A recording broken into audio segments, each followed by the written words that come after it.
When Epcot opened in 1982, World Showcase had 9 pavilions, with expansion pads available for future pavilions. Since then, only the Morocco Pavilion in 1984 and the Norway Pavilion in 1988 have been added. However, leading up to Epcot's opening, several more pavilions were teased, with the Epcot souvenir book announcing the additions of a Spain Pavilion, an Israel Pavilion, and an Equatorial Africa Pavilion. This Equatorial Africa Pavilion was even teased as arriving in 1983 in the Epcot Center opening celebration CBS TV special by Alex Haley, the author of Roots. So what happened and what was expected?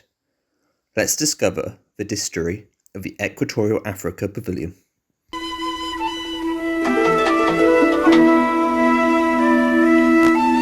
Alex Haley, I presume? You presume correctly. Welcome to Equatorial Africa. Well, thank you very much. Am I too early?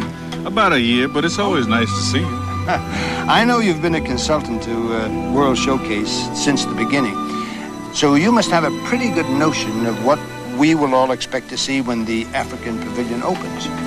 Well, for one thing, we plan to show the beauty, the drama, the energy, the diversity of this amazing continent. Well, who should know better about that than the author of Roots, huh? If I remember correctly, Alex, Walt Disney was the one who said, "I would rather entertain people and hope that they learn something from it." And I think you agree with that. Oh, absolutely. And, you know, that's the theory behind all these other pavilions that are soon to open.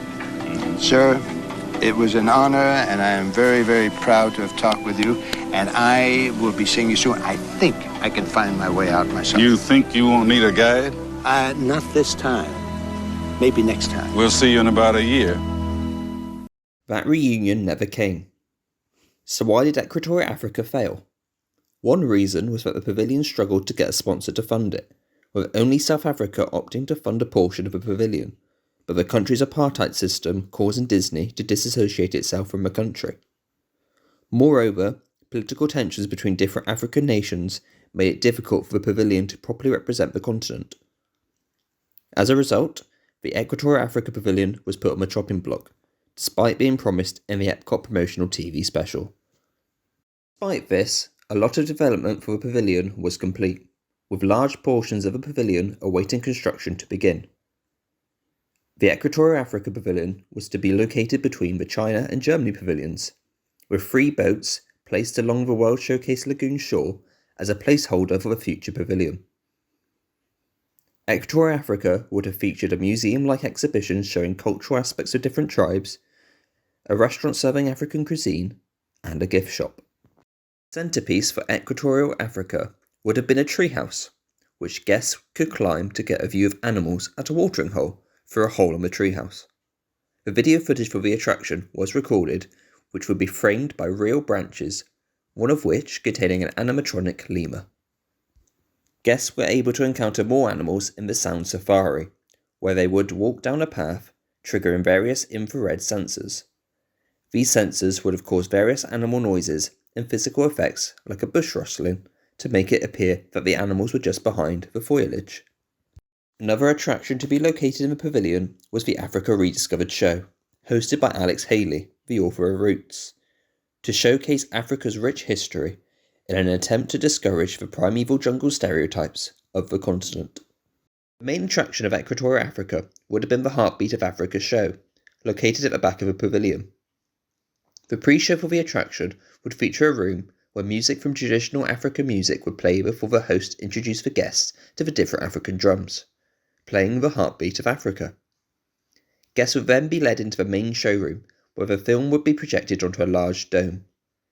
The film had been completed before the pavilion was cancelled. It followed an old man who was a griot, who would guide guests as they explored different countries of Africa, whilst exploring the evolution of music that began in Africa. Of course, Equatorial Africa never came to be. However, the land between China and Germany was designed to host 2 new World Showcase pavilions, so it could not remain empty. Instead, the Outpost was established in the space.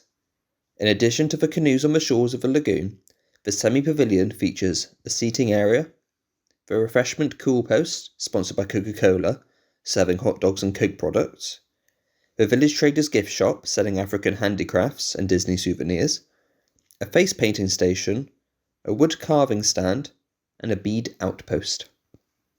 Equatorial Africa was planned to be the first major addition to Epcot after it opened. It was never to be. Without sufficient funding, the pavilion was doomed, despite the amount of development already made on the pavilion. Whilst the Heartbeat of Africa show and waterhole footage had been recorded, it is a shame that the only thing we got from the pavilion was the shoreline and the theming of the outpost.